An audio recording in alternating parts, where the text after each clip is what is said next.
I wholeheartedly accept this governing labor as a symbol of my leadership, authority, and responsibility to govern QC United Baguis Diversity Eagles Club.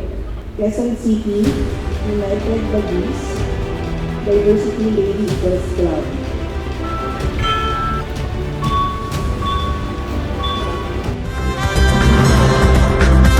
Pamilyang Agila para sa Pamilyang Pilipino.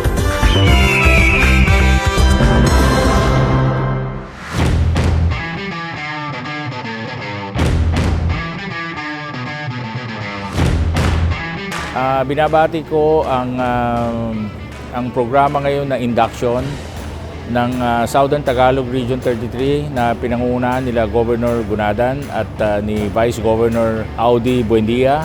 I'm congratulating our new members that are being inducted. Bigyan niyo kami ng pagkakataon na patunayan sa inyo na ito ang ating bahay.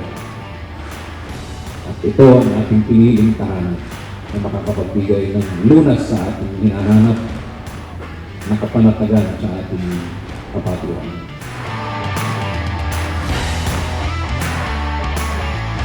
Ako po si Ronaldo Muna, presidente po ng United Baguis Diversity Eagles Club.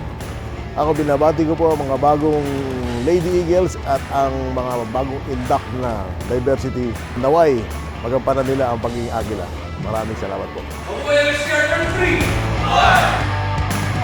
I am Brigadier General Dr. Carlos Buendia. My only wish is for them to propagate more and encourage more members to come because this is a nice fraternal group that has a real brotherhood in nature.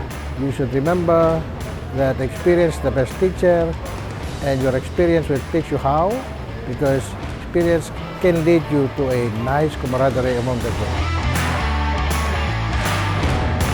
Lagi po natin tandaan na ang pag-angat sa kapwa ay pag-angat din sa ating sarili.